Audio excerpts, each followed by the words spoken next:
उत्तराखंड के राज्यपाल श्रीमान डॉक्टर के पॉल, उत्तराखंड के युवा मुख्यमंत्री श्रीमान त्रिवेंद्र सिंह जी रावत, पतंजलि योगपीठ के अध्यक्ष श्रीमान स्वामी रामदेव जी, पतंजलि योगपीठ के महासचिव श्रीमान आचार्य बालकृष्ण जी, पतंजलि योगपीठ के आचार्य प्रद्युम्न जी और विशाल संख्या में पधारे हुए प्यारे भाई और बहनों,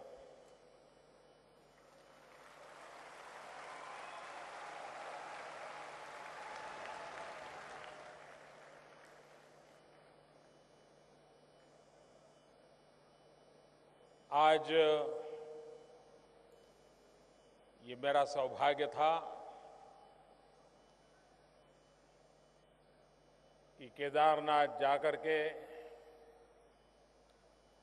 बाबा के दर्शन करने का मुझे सौभाग्य मिला और वहां से आप सबके बीच आने का और आप सबके आशीर्वाद पाने का सौभाग्य मिला।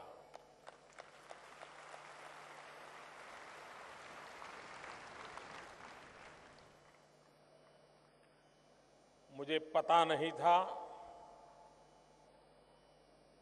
बाबा ने सरप्राइज दे दिया।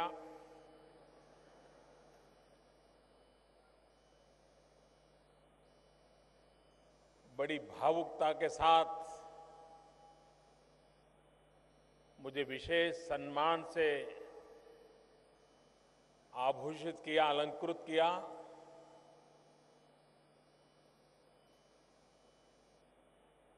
मैं स्वामी जी का, इस पतंजलि पूरे परिवार का अंतःकरणपूर्वक आभार व्यक्त करता हूं।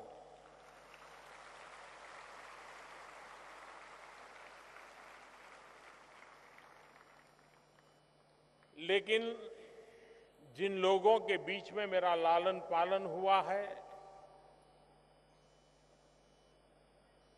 जिन लोगों ने मुझे संस्कारित किया है, मुझे शिक्षा दीक्षा दी है, उससे मैं इस बात को भली भांति समझता हूं कि जब आपको सम्मान मिलता है तो उसका मतलब ये होता है कि आपसे ये प्रकार की अपेक्षाएं हैं, जरा भी आगे पीछे मत हो, इसको पूरा करो।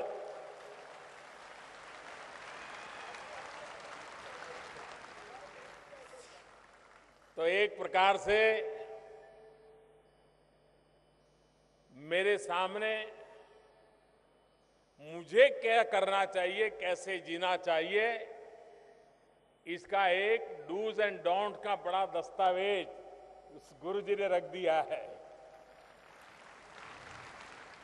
लेकिन सम्मान के साथ साथ आप सबके आशीर्वाद, 125 करोड़ देशवासियों के आशीर्वाद की ताकत पर मेरा पूरा भरोसा है।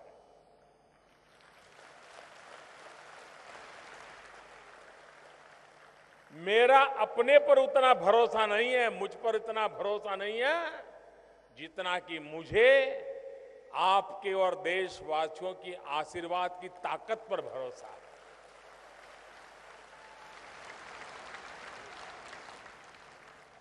और इसलिए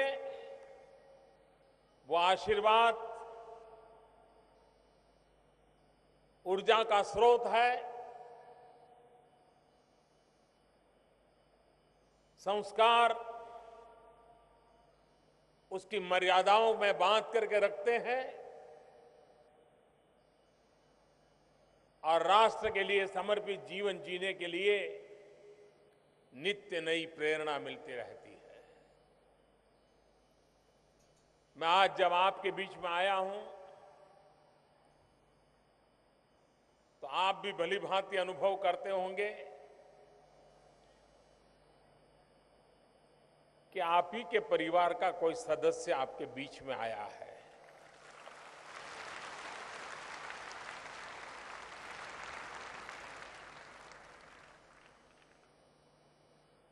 और मैं यहां कोई पहली बार नहीं आया हूं। आप लोगों के बीच बार बार आने का मुझे सौभाग्य मिला है। एक परिवार के सदस्य के नाते आने का सौभाग्य मिला है।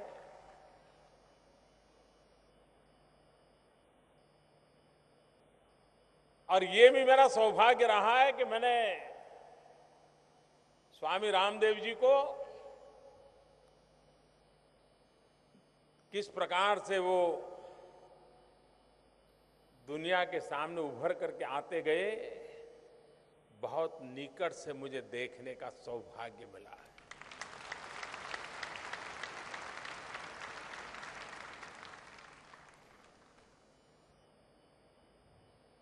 उनका संकल्प और संकल्प के प्रति समर्पण,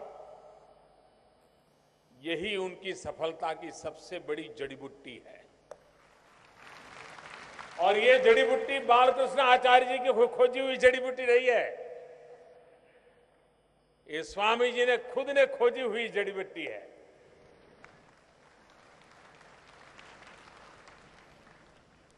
बालकृष्ण जी की जड़ी बूटी शरीर को स्वस्थ रखने के लिए काम आती है, लेकिन स्वामी रामदेव जी वाली जड़ी बूटी हर संकटों को पार कर करके नैया को आगे बढ़ाने की ताकत देने वाली होती है।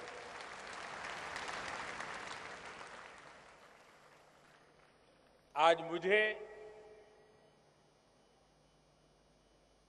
रिसर्च सेंटर के उद्घाटन का सौभाग्य मिला।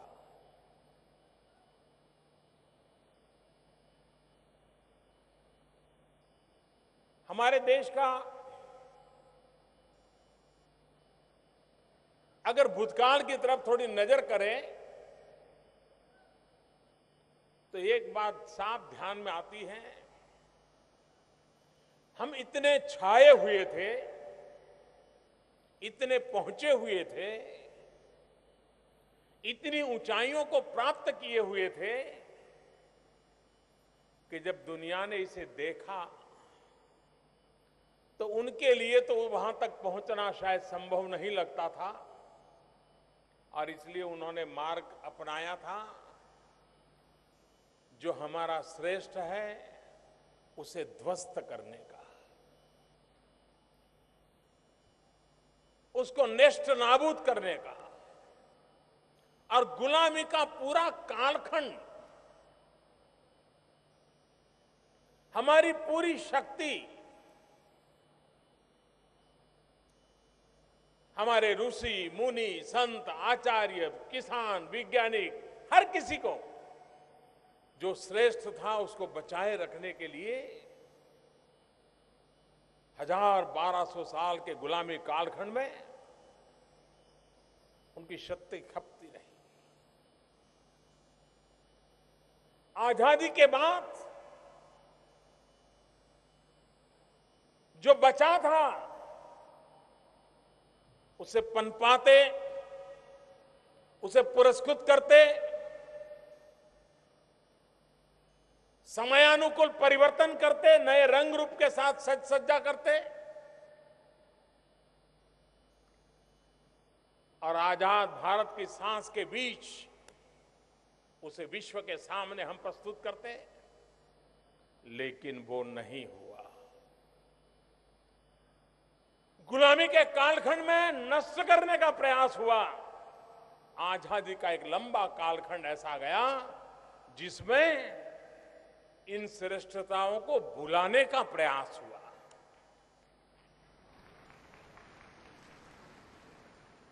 दुश्मनों ने नष्ट करने का कोशिश की,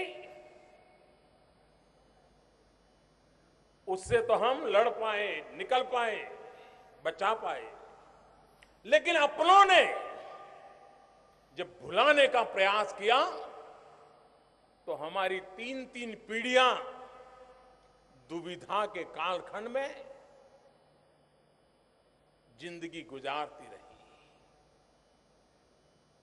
मैं आज बड़े गर्व के साथ कहता हूं, बड़े संतोष के साथ कहता हूं कि अब भुलाने का वक्त नहीं है। जो श्रेष्ठ है उसका गौरव करने का वक्त है, और यही वक्त है जो विश्व में भारत की आन बान शान का परिचय करवाए।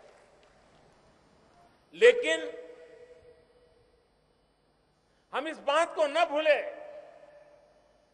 कि भारत दुनिया में इस ऊंचाई पर कैसे था। वह इसलिए था कि हजारों वर्ष पूर्व हमारे पूर्वजों ने लगातार इनोवेशन में अपनी जिंदगी खपाई थी। नई नई खोज करना, नई नई चीजों को प्राप्त करना और मानव जाति के कल्याण के लिए उसको प्रस्तुत करना, समयानुकूल ढालते रहना। जब से इनोवेशन की, रिसर्च की उदासीनता हमारे भीतर घर कर गई, हम दुनिया के सामने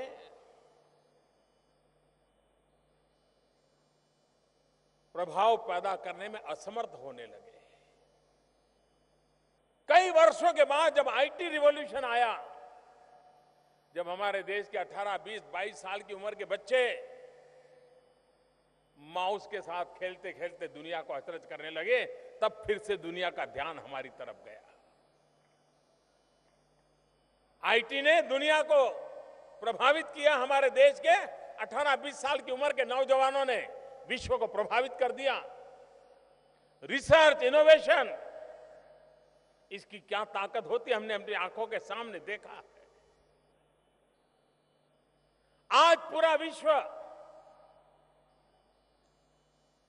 होलिस्टिक हेल्थ केयर, इसके विषय में बड़ा संवेदनशील है, सजग है, लेकिन रास्ता नहीं मिल रहा है। भारत के ऋषि मुनियों की महान परंपरा योग, उस पर विश्व का आकर्षण पैदा हुआ है। वे शांति की तलाश में है। वो बाहर की दुनिया से तंग आगे के भीतर की दुनिया को जानना, परखने के लिए प्रयास कर रहे हैं। ऐसे समय हम लोगों का कर्तव्य बन जाता है कि आधुनिक स्वरूप में रिसर्च एंड एनालिसिस के साथ योग एक ऐसा विज्ञान है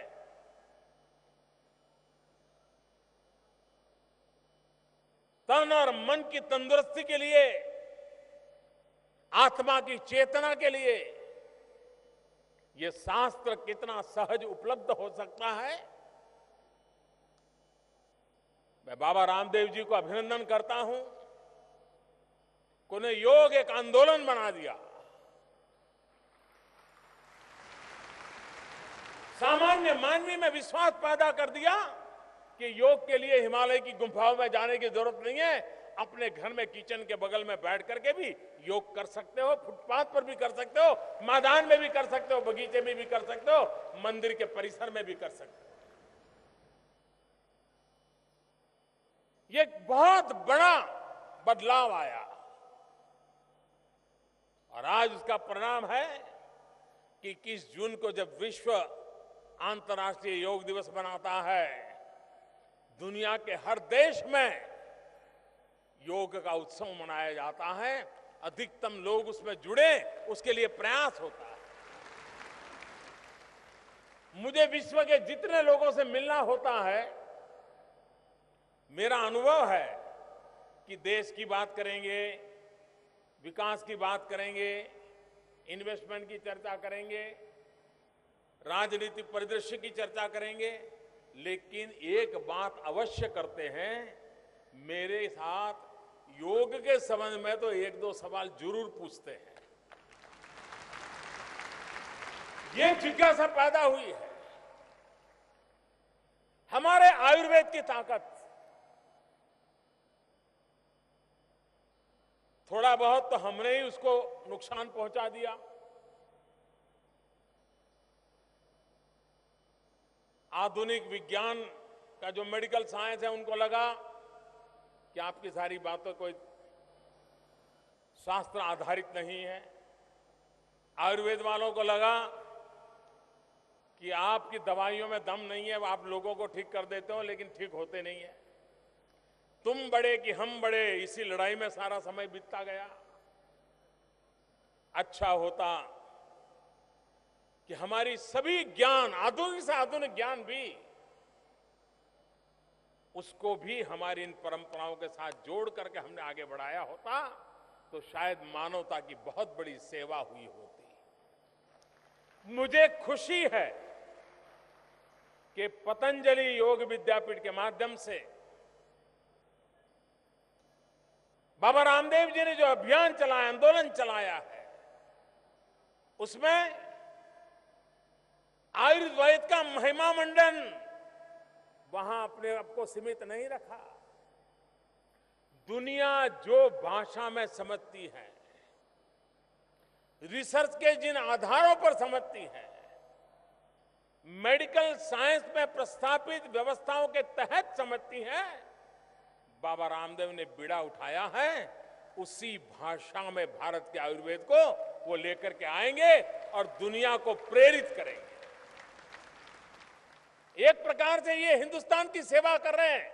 हजारों साल से हमारे ऋषियों मुनियों ने जो तपस्या की है, जो प्राप्त किया है, वो दुनिया को बांटने के लिए निकले हैं, वैज्ञानिक अधिष्ठान पर निकले हुए हैं। और मुझे विश्वास है, और आज मैंने जो रिसर्च सेंटर देखा, कोई भी आधुनिक रिसर्च सेंटर देखिए, बिल्कुल उसकी बराबरी में खड़ा हुआ है मां गंगा के किनारे पर यह काम। और इसलिए मैं बाबा को हृदय से बहुत बहुत अभिनंदन करता हूं। भारत सरकार, जब अटल जी की सरकार थी देश में, तब हमारे देश में एक हेल्थ पॉलिसी आई थी। इतने सालों के बाद जब हमारी सरकार बनी तो फिर से हम देश के लिए एक हेल्थ पॉलिसी लेकर के आए हैं, होलिस्टिक हेल्थ केयर का व्यू लेकर के आए हैं। और अब दुनिया सिर्फ हेल्दी रहना चाहती है, ऐसा नहीं है। बीमारी न हो वहां तक अटकना नहीं चाहती है। अब लोगों को वेलनेस चाहिए और इसलिए सॉल्यूशन भी होलिस्टिक देने पड़ेंगे। प्रिवेंटिव हेल्थ केयर पर बल देना पड़ेगा। और प्रिवेंटिव हेल्थ केयर का उत्तम से उत्तम रास्ता जो है और सस्ते से सस्ता रास्ता है, वो है स्वच्छता। और स्वच्छता में कौन क्या करता है वो बात में छोड़िए, हम तय करें। 125 करोड़ देशवासी तय करें कि मैं गंदगी नहीं करूंगा। कोई बड़ा संकल्प लेने की जरूरत नहीं, इसमें जेल जाने की जरूरत नहीं है, फांसी पर लटकने की जरूरत नहीं है, देश के लिए सीमा पर जाकर के जवानों की तरह मरने मिटने की जरूरत नहीं है। छोटा सा काम, मैं गंदगी नहीं करूंगा। आपको कल्पना है, एक डॉक्टर जितनी जिंदगी बचा लेता है, उससे ज्यादा बच्चों की जिंदगी आप गंदगी न करके बचा सकते हैं।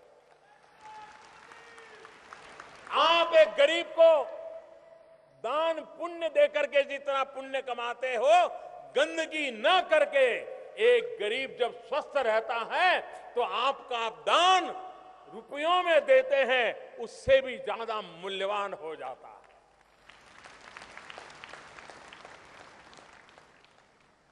और मुझे खुशी है कि देश की जो नई पीढ़ी है, आने वाली पीढ़ी, छोटे छोटे बालक, हर घर में वो झगड़ा करते हैं।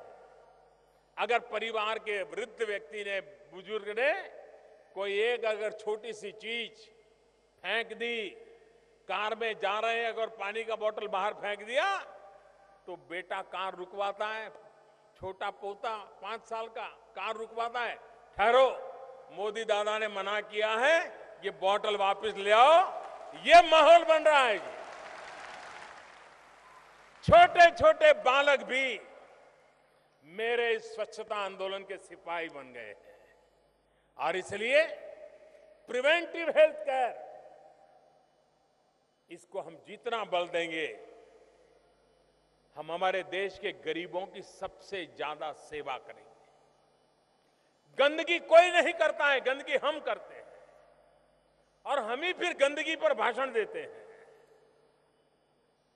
अगर एक बार हम देशवासी गंदगी न करने का फैसला कर ले, इस देश से बीमारी को निकालने में, तंदुरुस्ती को लाने के लिए हमें कोई सफलता पाने में रुकावटें नहीं आएगी। हमारी उदासीनता इतनी है कि हम इतना बड़ा हिमालय की जड़ी बूटी, भगवान रामचंद्र जी और लक्ष्मण जी की घटना से परिचित, हनुमान जी जड़ी बूटी के लिए क्या क्या नहीं करते थे, वो सारी बातें परिचित, और हम इतने सहज हो गए थे कि दुनिया के देश जिनको जड़ी बूटी क्या होती है मालूम नहीं था, लेकिन जब उनको पता कि इसका बड़ा कॉमर्शियल वैल्यू है, दुनिया के और देशों ने पेटेंट करवा दिया। हल्दी का पेमेंट भी कोई और देश करवा देता है, इमली का पेटेंट भी कोई और देश करवा देता है। हमारी ये उदासीनता, अपनी शक्ति को भुला देने की आदत है, इसने हमारा बहुत नुकसान किया है। आज विश्व में हर्बल मेडिसिन, उसका एक बहुत बड़ा मार्केट खड़ा हुआ है, लेकिन जितनी मात्रा में दुनिया में इस हर्बल मेडिसिन को पहुंचाने में भारत ने जो ताकत दिखानी चाहिए, अभी बहुत कुछ करने की बाकी है। इस पतंजलि संस्थान के द्वारा ये जो रिसर्च और इनोवेशन हो रहे हैं, ये दुनिया के लोगों को होलिस्टिक और वेलनेस के लिए जो इंटरेस्टेड है, उनको ये दवाइयां आने वाले दिनों में काम आएगी। हमारे देश में बहुत वर्षों पहले भारत सरकार ने आयुर्वेद का प्रचार कैसे हो, उसके लिए एक हाथी कमीशन बिठाया था। जयसुखलाल हाथी करके उनका एक कमीशन बिठाया था। उस कमीशन ने जो रिपोर्ट दी थी, वो रिपोर्ट बड़ी इंटरेस्टिंग थी। उस रिपोर्ट के प्रारंभ में लिखा है कि हमारे आयुर्वेद इसलिए लोगों तक नहीं पहुंचता है क्योंकि उसकी जो पद्धति है वो आज के युग के अनुकूल नहीं है। वो इतनी सारी थैला भर जड़ी बूटी देंगे और फिर कहेंगे इसको उबालना, इतने पानी में उबालना, फिर इतना रस रहेगा, 1 चम्मच में लेना, फिर इसमें फलाना जोड़ना, ढिकना जोड़ना और फिर लेना। तो जो सामान्य व्यक्ति होता है उसको लगता है भाई ये कौन कूड़ा कचरा करेगा, उसके बजाय चलो भाई मेडिसिन ले ले, दवाई की गोली खा ले, अपनी गाड़ी चल जाएगी। और इसलिए उन्होंने कहा था कि सबसे पहली आवश्यकता है, बहुत साल पहले का रिपोर्ट है ये, सबसे पहली आवश्यकता है आयुर्वेदिक दवाओं का पैकेजिंग। अगर उसका पैकेजिंग मॉडर्न दवाइयों की तरह कर देंगे तो लोग ये होलिस्टिक हेल्थ केयर की तरफ मोड़ जाएंगे। और आज हम देख रहे हैं कि हमें वो उबालने वाली जड़ी बूटियां कहीं लेने के लिए जानी नहीं पड़ती है, हर चीज रेडीमेड मिलती है। बस समझता हूं कि आचार्य जी ने अपने आप को इसमें खपाया हुआ है, और आज जिस किताब का लोकार्पण करने का मुझे अवसर मिला, मुझे विश्वास है कि दुनिया का इस किताब पर ध्यान जाएगा, मेडिकल साइंस से जुड़े हुए लोगों का ध्यान जाएगा। प्रकृति दत्त व्यवस्था कितनी सामर्थ्यवान है, उस सामर्थ्य को अगर हम समझते हैं तो जीवन कितना उज्जवल हो सकता है, ये अगर व्यक्ति को एक खिड़की खोल करके दे देता है, आगे बढ़ने के लिए बहुत बड़ा अवसर दे देता है। मुझे विश्वास है कि बालकृष्ण जी की ये साधना, बाबा रामदेव का मिशन मोड में ये समर्पित काम और भारत की महान उज्जवल परंपरा, उसको आधुनिक रूप रंग के साथ, वैज्ञानिक अधिष्ठान के साथ आगे बढ़ाने का जो प्रयास है, वो भारत के लिए विश्व में अपनी एक जगह बनाने का आधार बन सकता है। दुनिया का बहुत बड़ा वर्ग है जो योग से जुड़ा है, आयुर्वेद से भी जुड़ना चाहता है। हम उस दिशा में प्रयास करेंगे। मैं फिर एक बार आप सबके बीच आने का मुझे सौभाग्य मिला, विशेष रूप से मुझे सम्मानित किया। मैं सर झुका करके बाबा को प्रणाम करता हूं, आप सबका अभिनंदन करता हूं और मेरी तरफ से बहुत बहुत शुभकामनाएं देता हूं। धन्यवाद।